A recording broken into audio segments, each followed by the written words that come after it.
Hello everyone and welcome to Milestone Study. In this video, we are going to do a lot of read aloud questions. If you feel like practicing with me, do pause this video after number 1, then again play number 2, another one, and then pause it and then do it, okay? So we'll start now.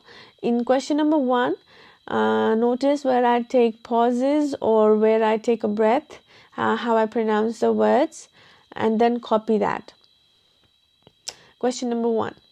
Every morning, no matter how late he had been up, my father rose at 5:30, went to his study, wrote for a couple of hours, made us all breakfast, read the paper with my mother, and then went back to work for the rest of the morning. Many years passed before I realized that he did this for a living. That's it. Now, you can pause here and then practice, yeah?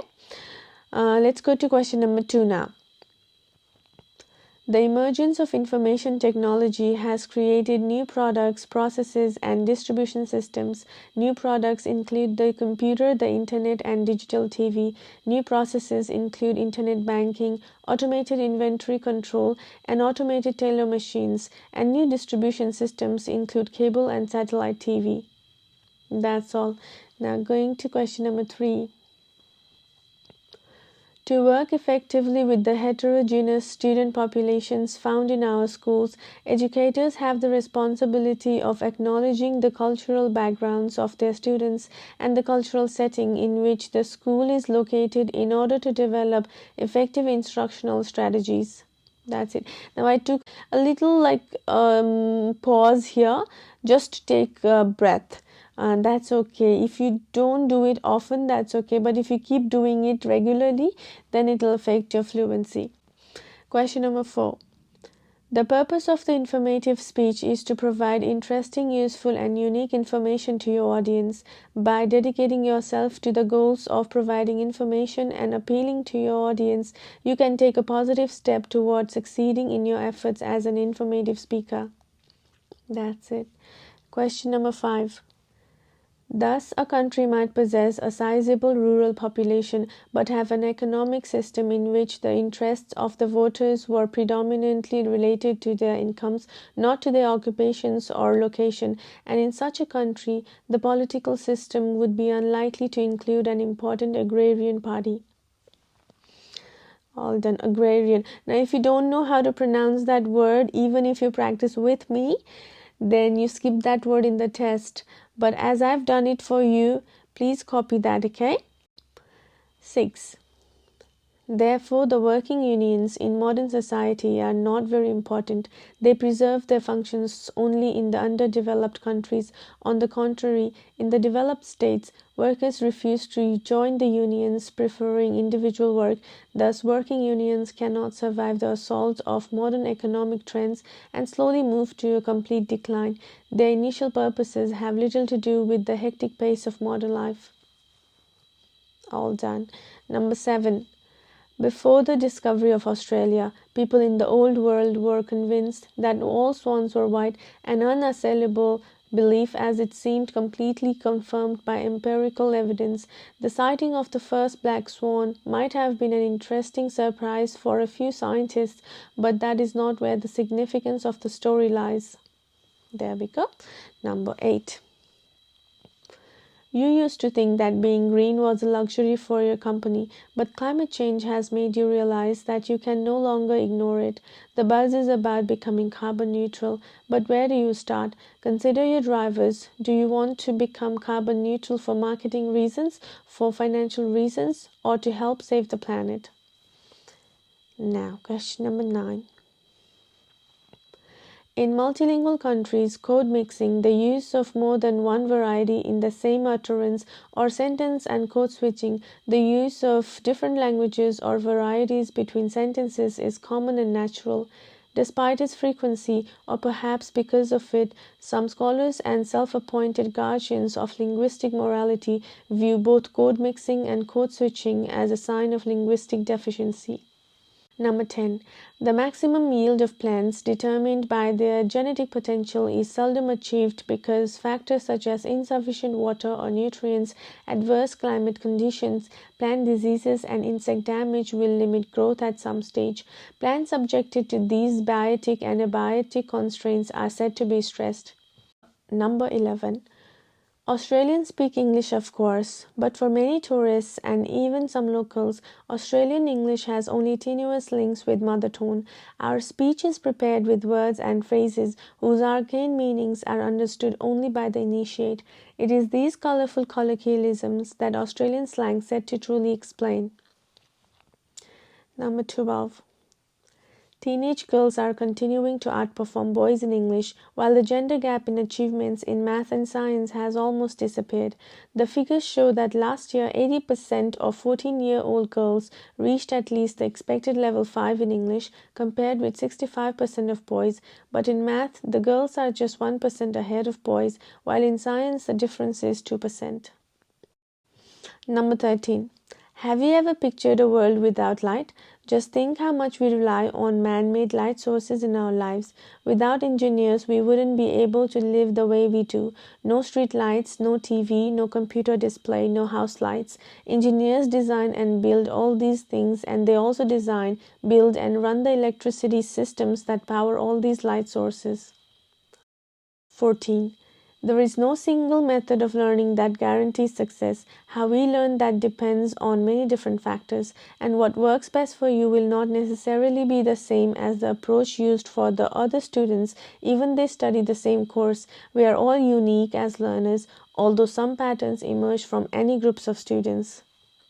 Number 15.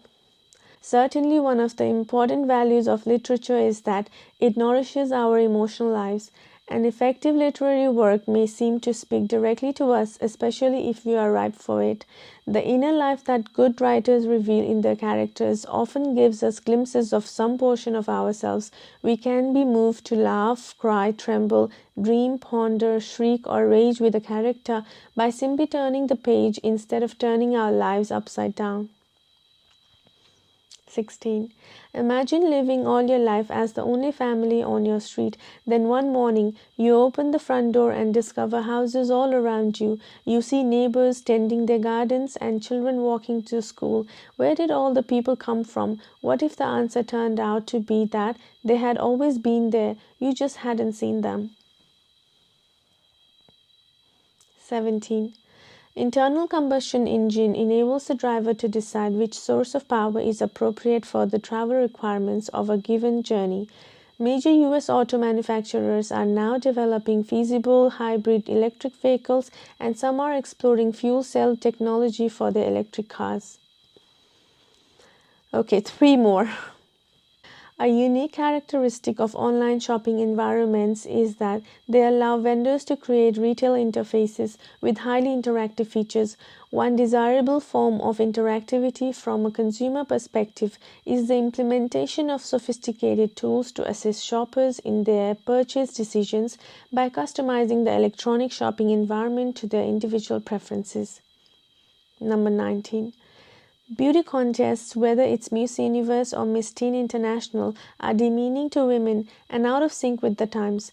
Opponents say that they are nothing more than symbols of decline. Since Australians Jennifer Hawkins and Lauren Eagle were crowned Miss Universe and Miss Teen International respectively, there has been a dramatic increase in interest in beauty pageants in this country. Last one, number 20. Exhilarating, exhausting, and intense. There are just some of the words used to describe doing an MBA. Everyone's experience of doing MBA is of course different, though through denying that it's hard and demanding work whichever course you do. MBA is one of the fastest growing areas of study in the UK, so that must be a sustainable benefit against form in one pain. That's all, guys. Now question number 20 was not the best. Because I literally got tired saying everything continuously for a long period of time. But luckily we don't get 20 questions. It's just 6 to 7. Remember that in the test you get some practice time, but here I didn't take them. because I don't need it. Even in the exam, I don't read the paragraph before the recording starts. Sometimes I do, sometimes I don't, but I do recommend all the students to do proper practice before going for the test. And also in the test hall, make sure that you take the 35 seconds practice time properly. In terms of pronunciation, if some words are hard, skip them. Even if you skip a lot of them, there's no problem as long as you maintain your fluency. But be sure to do it naturally. Yeah.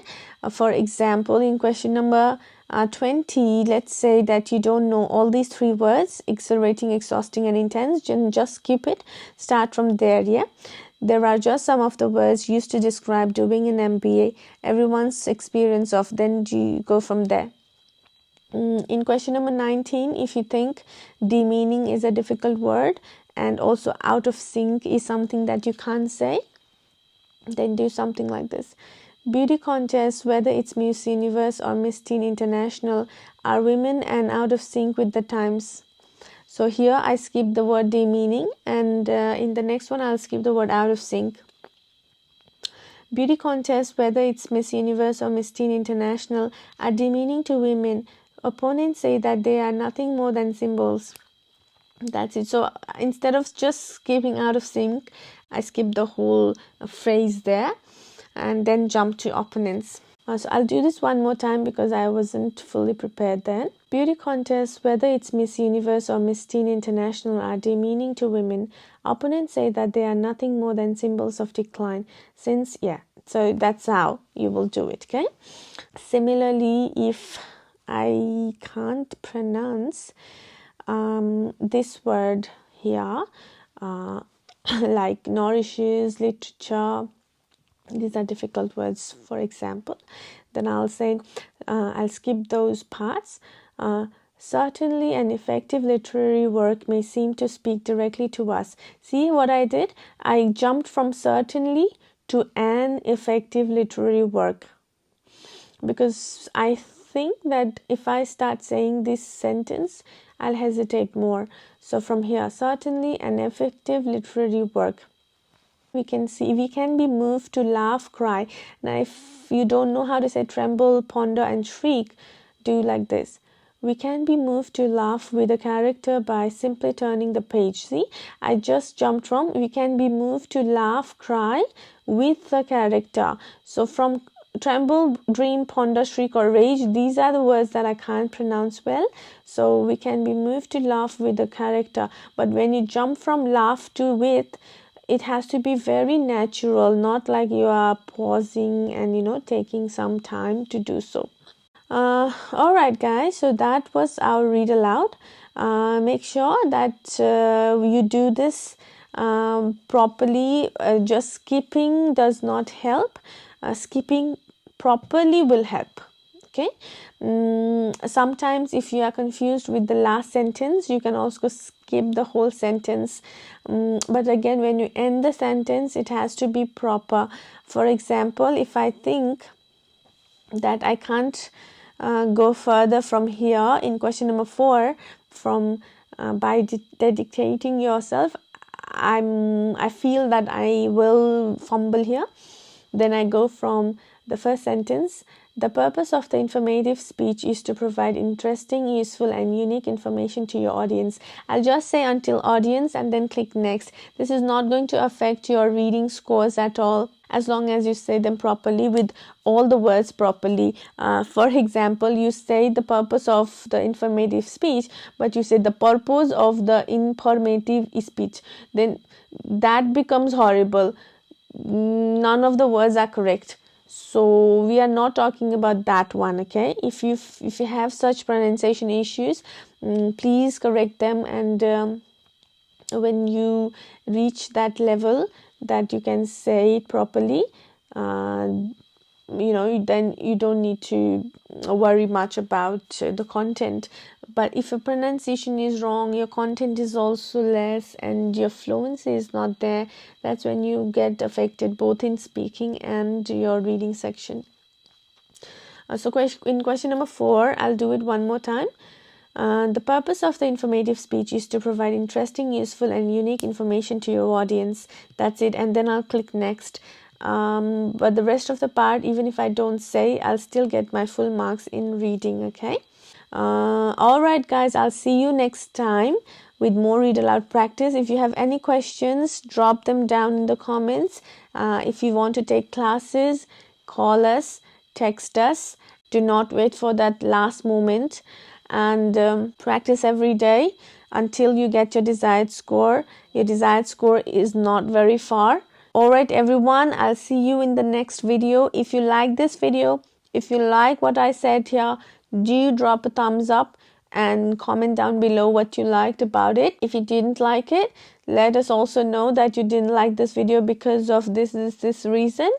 Don't forget to subscribe to this channel, because that's what keeps me motivated to make these videos, even if it's a stressful day, even if it's a very busy day. See you guys next time. Thank you.